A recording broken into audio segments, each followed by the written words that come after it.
Hey George, hey silly. Good morning everyone and welcome back to Life on a Farm. This video is going to be slightly different than what we actually do over here. And that is because this is the first Q&A that we're gonna be doing in this channel. We have never done this before, so I apologize if I do something wrong. A little over a week ago, I asked you to text all the questions that you had and I will try to answer it on this video. So we're gonna start right ahead with this one. This is Healthy Lori and she's asking when will I tell my mom about my house and about that I'm making videos for YouTube. She still doesn't know that I am building a house or that I do videos for YouTube. She's actually thinking that I work as a construction worker. Come on dogs, let's go. Let's go boy. So to answer to that question, I'm planning on bringing her here soon and telling her all the secrets I've been hiding for the last 3 years. But I want to wait until I have this house ready, until I can have her stay for a few days, just like to enjoy all the beautiful things in this place. And just let's hope for the best, that she's not upset at me because I didn't tell her this before. And yes.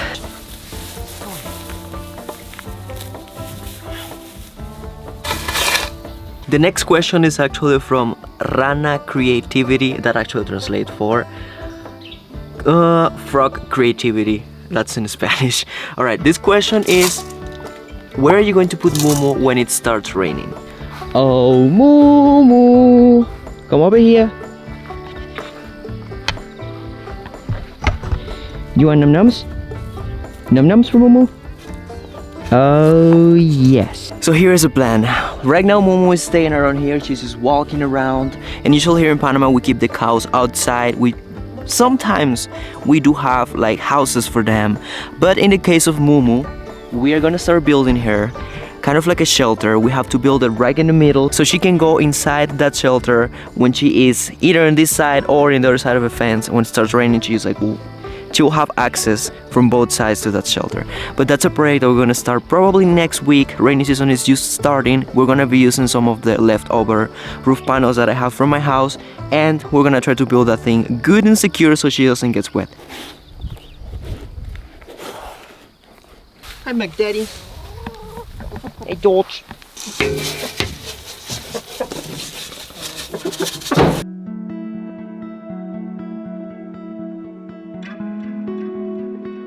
Alright, it's time to start getting into the very juicy stuff. All these questions that you have been asking, these are questions that I see in every video pop up at least 3 to 4 times, and it's time to face them. We are going to start right off the window with the girlfriend questions. Yes, there is a special someone. She is amazing, she's beautiful, she's smart, she's very caring and lovely. I'm not gonna disclose where she's from, but I'm just gonna say that she is from a country in Europe. If you wanna get a little hint, I'm just going to say that she is good. And just to add a little bit more of wood to the fire, I'm not gonna disclose her age or her name. Well, I can give you her name. Her name is Frederick. I call her Freddy. But the question is she 19? Is she 23? Is she 26? Is she 40? Is she 60? I'm not gonna answer. I'm gonna leave you intrigued with that one. No, I know that this raises many other questions. Why haven't I talked about her? Why haven't I introduced her on the channel? Well, from experiences we learn, and last time I did something like that, it didn't work quite as good as I expected. What I'm trying to say over here is that I want to keep my love affairs to myself for now. I wanna enjoy the process, just take things slowly, you know, just enjoy that process, enjoy the beauty of that process.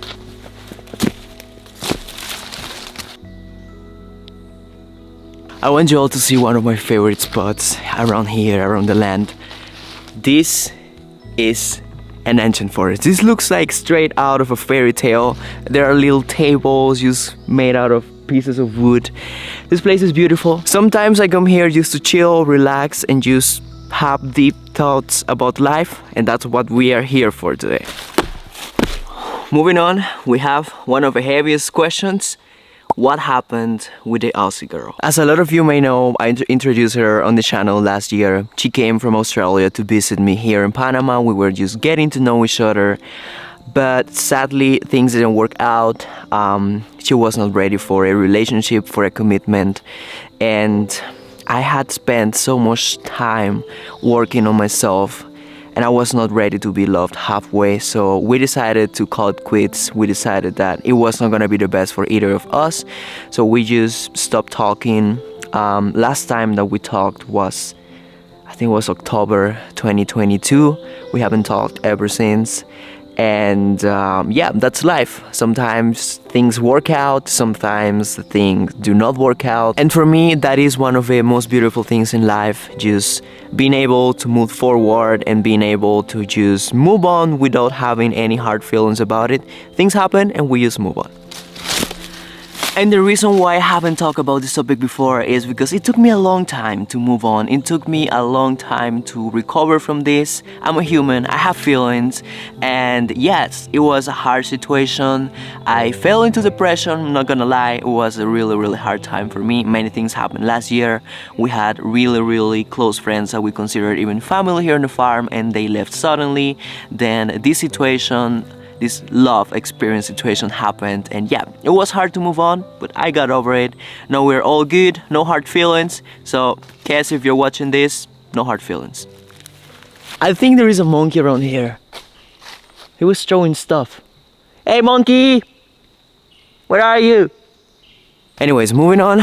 Next question is, how do I deal with loneliness?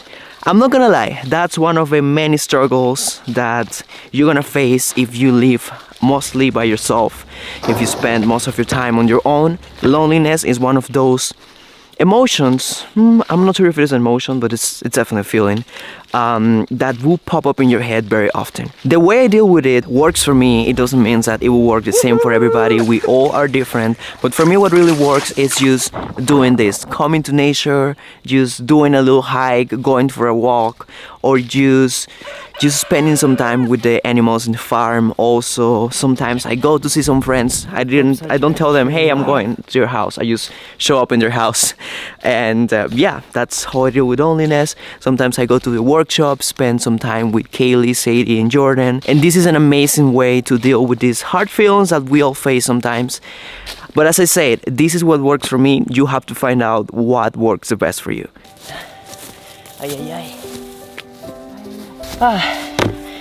Doing a hike with a warm jacket on, is definitely not the smartest idea I have ever had. Let me catch a breath before we continue. Next question. Okay, sorry, I had to write everything here so I don't forget it. I tend to forget things sometimes. Next question. What happened with the couple that lived with us in the farm? First, I have to say that living in a farm, living on the top of a mountain without having a really functional toilet, without having a water supply running 24/7, or having unlimited access to electricity, this is not a life that I would recommend for a person that is used to living in a big city, having all the unlimited access to all these resources. If you do these things that we're doing, you have to know that you're probably crazy. So as we are. Right, Lucy Keys? So to summarize it, in the beginning everything was pretty good, but we had a few times some situations that happened. I think they were not quite comfortable with this lifestyle. They gave it a shot, which I admire. Lucy, I'm talking to the camera, okay? Can I have a second? In conclusion, we are not really close anymore. In fact, we have only talked once ever since that entire thing happened, and it was to put some sort of closure on it. We were trying to understand what was the reason behind them leaving this project, leaving the farm. We didn't get a really reasonable reason more than just some justifications which do not justify the fact that you just leave your friends hanging like that. But this is life. We just move on and try to be the best version of ourselves every single day.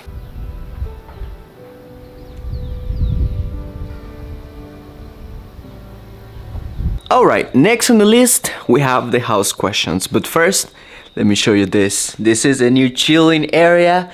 It's the couch. This is a couch that was in the workshop. The guys got a new couch and they gave me this one. It was hard bringing it upstairs with Jordan, but we got it up and I'm rocking it. But also, I have Teddy's bed right here and he chills with me every day. Also Roger, he's not moving from here. I just have embraced the fact that I have a cat. One question that everybody has been asking lately is, when am I gonna replace the missing roof panel on the roof of this house? Well, the answer to that is very easy. That is happening today.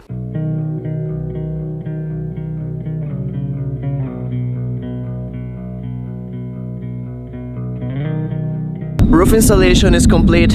We finished the panel that we were missing in that side. It's all done.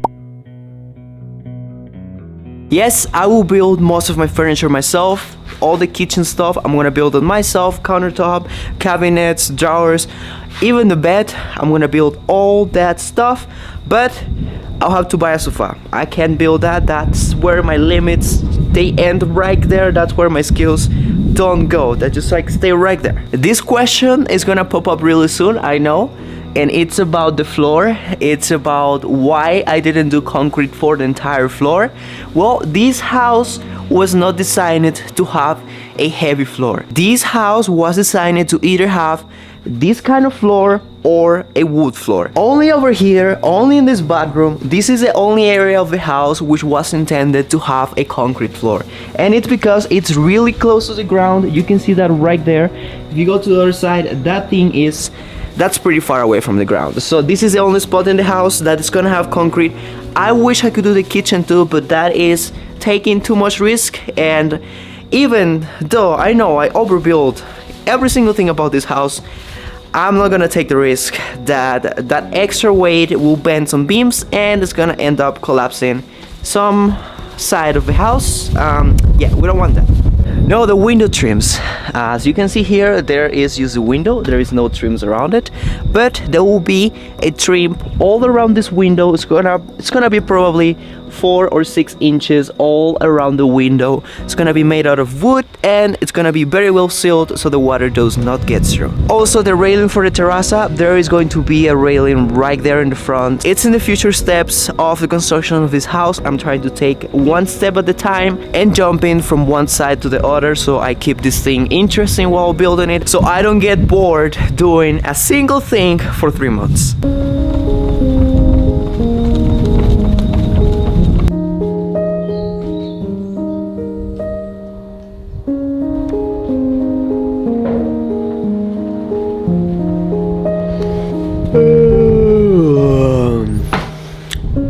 This place is the best. Check this out.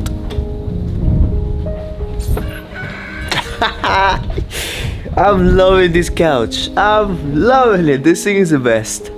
Anyway guys, we're gonna wrap things around here. I know there are so many other questions. I can actually answer one more. How am I gonna seal that gap in between the roof and the metal structure? Well, that's a good question actually. I have been thinking about it. I'm gonna do a ceiling. It's gonna be a wooden ceiling, kind of like a tongue and groove, all in the outside, all in that area. And I'm gonna put silicone in all the edge so no water, no wind gets through there. And I think that's a way how am I gonna seal it. I could also put some like wooden pieces in between all those gaps all the way around. But I mean, that could be another solution. But yeah, I have to do the ceiling, I have to do the tongue and groove thing, and that should fix it, right? That should fix it. I hope so. Hey. Okay, so we're gonna wrap things up right here. We're gonna let you guys go. Thank you so much for staying until the end of this video. I didn't want to make it too long because I don't want to get all of you guys bored with all this stuff. I know all of you have questions and I would love to answer all of them, but yeah, it's a lot.